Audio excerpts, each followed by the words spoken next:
በደርግ ጊዜ ጓድ ኮምጬ በደብረ ማርቆስ አደባባይ ገበሬዎችን ሰብስቦ ይሰረብታል። በጎጃም አማርኛ ሰረበተ ማለት ፕሮፓጋንዳ አደረገ ማለት ነው። የአገራችን አርሶ አደር ከቻይና ገበሬዎች ልምድ መቅሰም አለበት አለ ኮምጬ። የቻይና ገበሬዎች የአብዮቱን ፈታኝ ዘመን ለማለፍ ጫማቸውን እስከ መብላት ደርሰዋል። ይህን ጊዜ አንዱ አድማጭ ገበሬ እኛ እኮ እንደ ቻይና ገበሬ ጫማ የለንም፣ ምን እንብላ? ጓድ ኮምጬ ያልጠበቀው መልስ ስለነበር ተናዶ ዋህ እና የኔን ጫማ ልትበላ አምሮሃል? ተፈለህ ለምን ቁርጭምጭሚትህን አትበላም አለው ይባላል። ጠቅላይ ሚኒስትሩ ቻይናና ኮሪያ እኛ በነበርንበት ደረጃ ላይ የውጭ ምንዛሬ ለማግኘት ሲሉ የሴቶቻቸውን ጸጉር ይሸጡ ነበር ብለው ተናገሩ ሲባል ብሰማ ይሄ ወግ ትዝ አለኝ።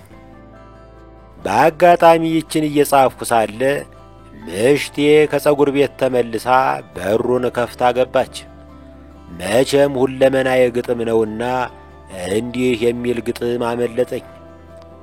ጸጉርሽን ተሰርተሽ ጀርባሽ ላይ ነስንሰሽ ተሽሞንሙነሽ መጣሽ፣ ቡዳስ መቼም የለ ከመንግሥት ዓይን ያውጣሽ።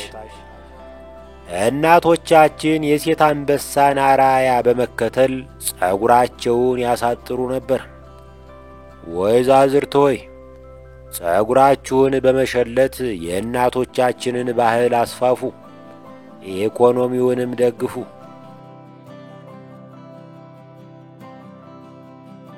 ከውጭ አገር በቀጥታ ስርጭት ትግሉን ከሚመሩት ኮማንዶዎች ከተላለፉት ትዕዛዞች አንዱ ወደ ሸገር የሚሄደውን የመብራት መስመር ቁረጡ የሚል ይገኝበታል።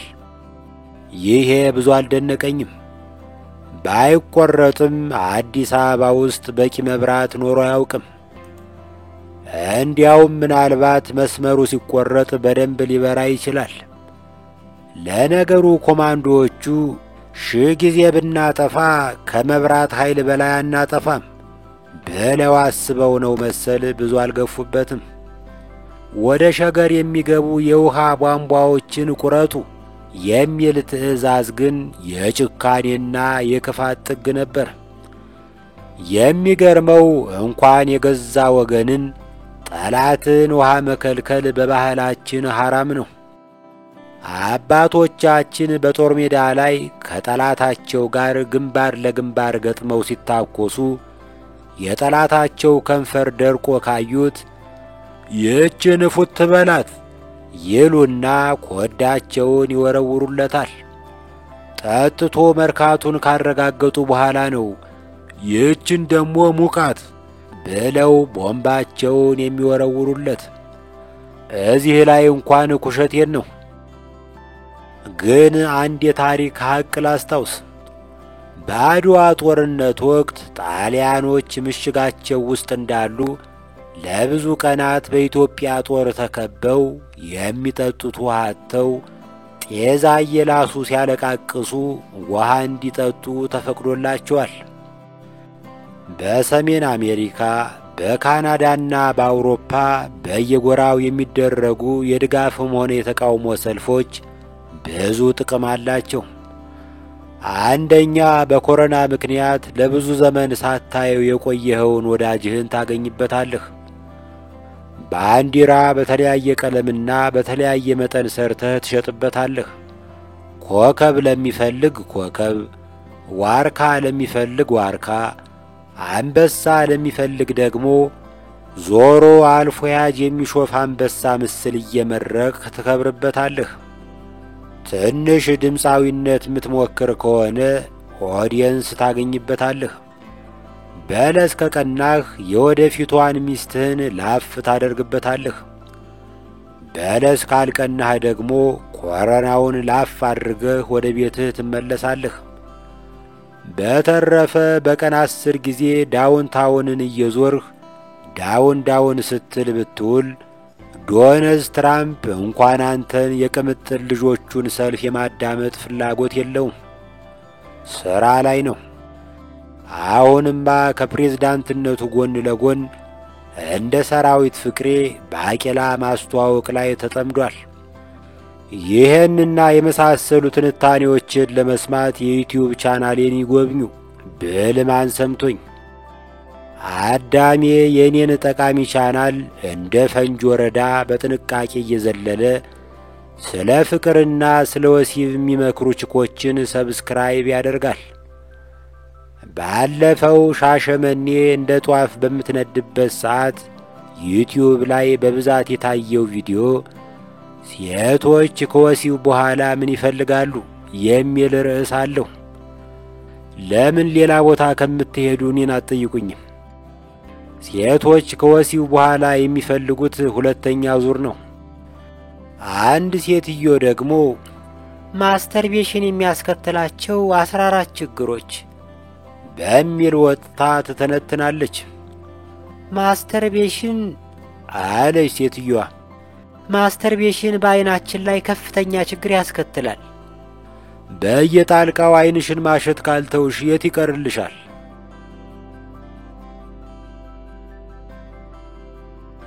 የሳምንቱ ትልቅ ክስተት የታላቂቱ የረቂቅ ሙዚቃ ደራሲ የማሆይ ጽጌ ገብሩ ዕረፍት ነው። ታታሪ አድናቂ እንደመሆኔ መጠን መሰናበቻ ጥቂት ሐሳብ ባልጽፍ ሕሊናዬ ይወቅሰኛል፣ የፒያኖው ሽቦ ይወጋኛል። ከእማሆይ ጽጌ በፊት የውብዳር ነበረች። አባትየው ከንቲባ ገብሩ፣ እናቲቱ በየነች ኤሬምቱ ይባላሉ። የውብዳር በሁለት መንገድ ዕድለኛ ናት። በአንድ በኩል እጅግ የላቀ ተሰጥኦ ይዞ መወለድ መታደል ነው። ከገዢው መደብ መወለድ ደግሞ ሌላ መታደል። የውብዳር ስዊዘርላንድ አዳሪ ትምህርት ቤት የሚሄድ ዕድል ያገኘችው አባትየው ባለማዕረግ በመሆናቸው ነው።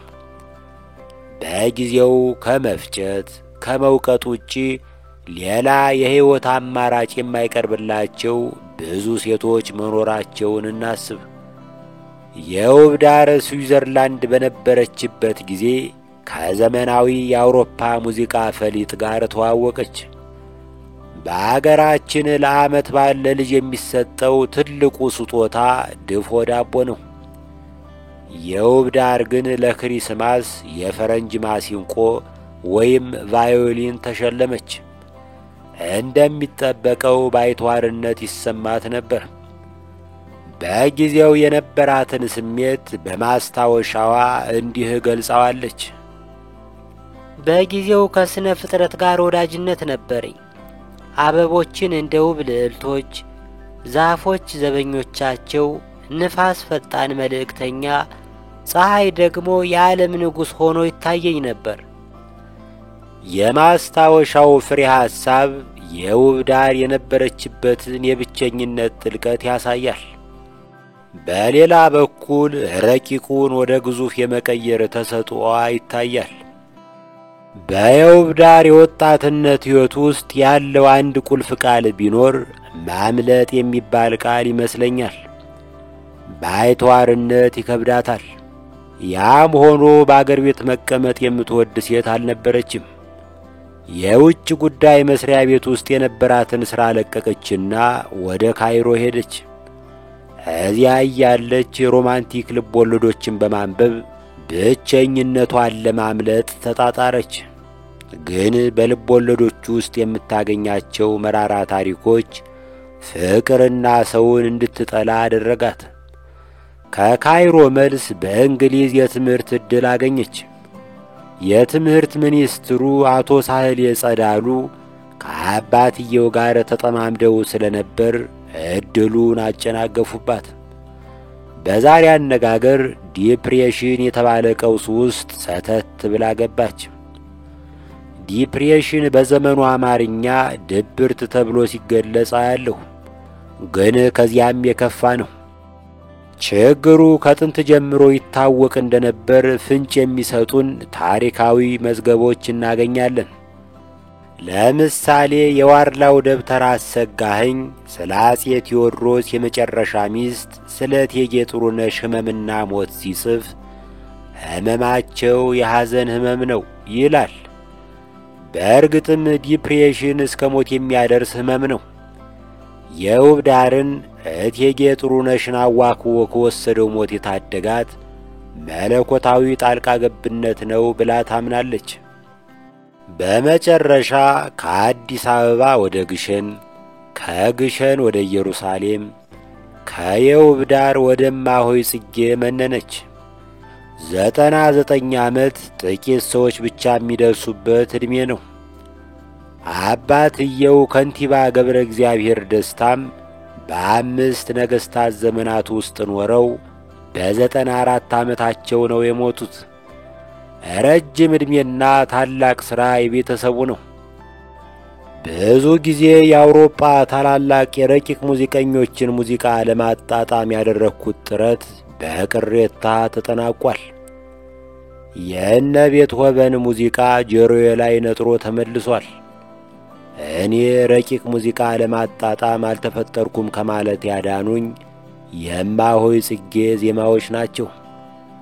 በብቸኝነት ውስጥ የተወለዱ ዜማዎቿ ብዙ ጊዜ ከብቸኝነት ገላግለውኛል። የጎጃሙ ንጉሥ ተክለ ሃይማኖት ከሞቱ ከጥቂት ዓመታት በኋላ ሴት ልጃቸው ወይዘሪት ንግሥት የዚህን ዓለም ጣጣ ሸሽታ በዲማ ገዳም ተቀምጣ ነበር። ብዙ ሳይቆይ አድራሻዋ ተደረሰበት። በዘመኑ ያሉት ኃያላን ወንዶች ካላገባናት ብለው መፎካከር ጀመሩ።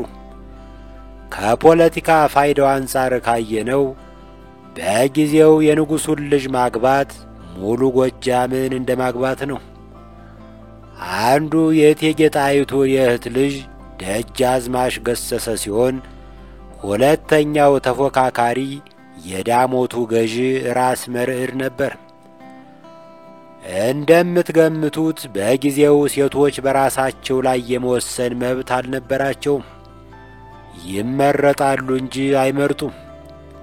ወይዘሮ ንግሥትን የቱ ይሻልሻል ብሎ የጠየቃት የለም። እንደ አስቴር አወቀ ነፃ ነኝ እያለች የመቀመጥ ዕድሉን አልሰጧትም። የዳሞቱ ገዢ ንግሥትን ለማግባት ወስኖ በርበሬ መቀነጣጠስ ጀመረ። በዚያ በኩል እቴጌ ጣይቱ ለዘመዳቸው በማዳላት ደጃች ገሰሰ ይሻልሻል የሚል ይዘት ያለው ደብዳቤ ጻፉላት። ሴቲቱ ቢጨንቃት ለአፄ ምኒልክ እናቴም አባቴም እርስዎ ነዎት፣ እርስዎ ለወደዱት ይዳሩኝ የሚል ደብዳቤ ወደ ሸዋ ሰደደች። አፄ ምኒልክ የመለሱት ምላሽ በአለቃ ተክለ ኢየሱስ ዋቅጅራ ታሪክ ውስጥ ተመዝግቧል። በከፊል እንዲህ ይላል። አንቺ ልብሽ ከወደደው ከሰዎች ጋር መክረሽ ሂጂ፣ ቢከፋሽን ያለሁልሽ። ይህንን የአፄ ምኒልክ ምላሽ የዳሞቱ ገዢ በሰማ ጊዜ ለአፄ ምኒልክ የተቃውሞ አቤቱታ አቀረበ። ንጉሡ ቃል በቃል እንዲህ ብለው መለሱ።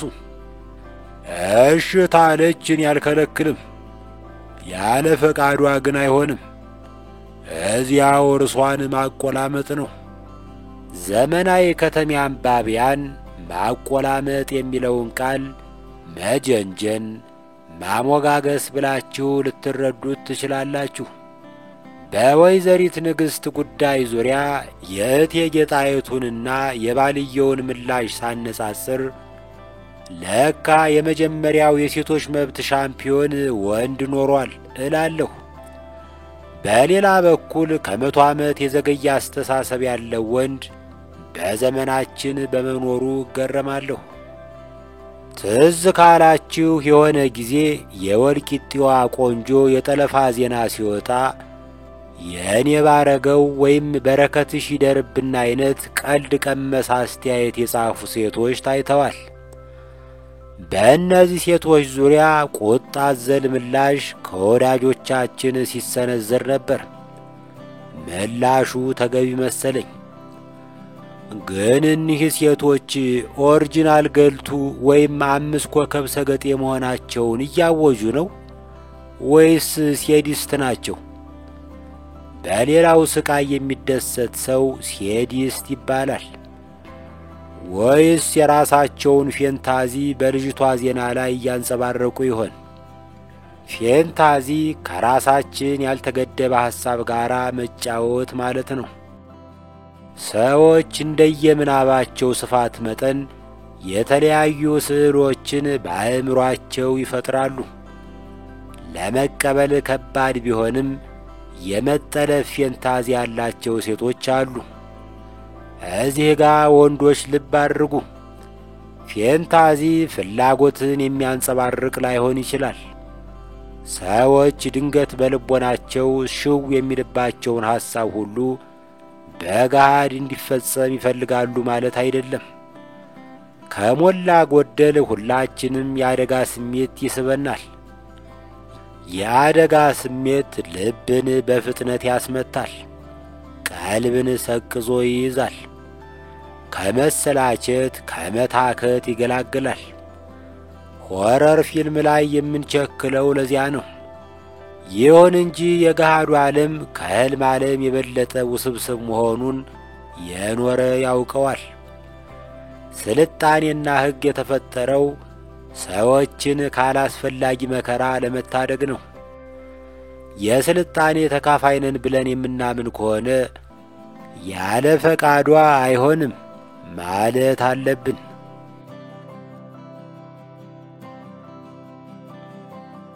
የሚከተለውን አሳዛኝ ዜና በዓለምነህ ዋሴ ድምፅ አንብቡት። ይህ አዋዜ ነው፣ ይሄኛው ደግሞ ዳጣ ነው። በዛሬው ዕለት በአዲስ አበባ ከተማ የካራማራ ድል ይከበር አይከበር የሚሉ ወጣቶች በየፊናቸው ተቃውሞ ሰልፍ ወጥተው ነበር። ሁለቱ ቡድኖች ከያቅጣጫው መጥተው ዶሮ ማነቂያ ላይ ሲደርሱ እልም ያለ ድብድብ ውስጥ ነው የገቡት። ፌሮ ተወነጨፈም፣ ሜንጫም አንገት ሰየፈም፣ ማጅራት ተቆለፈም፣ ጥርስ እንደ ቆሎ ረገፈም፣ ደም እንደ ጅረት ተንዠቀዠቀም፣ አጥንት እንደ ብርሌ ደቀቀም።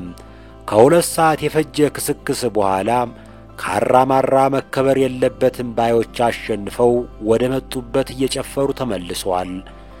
በመጨረሻ ዘጋቢያችን ያነጋገረው የአሸናፊ ተደባዳቢዎች መሪ ቆፍጠን ብሎ የሚከተለውን አለም።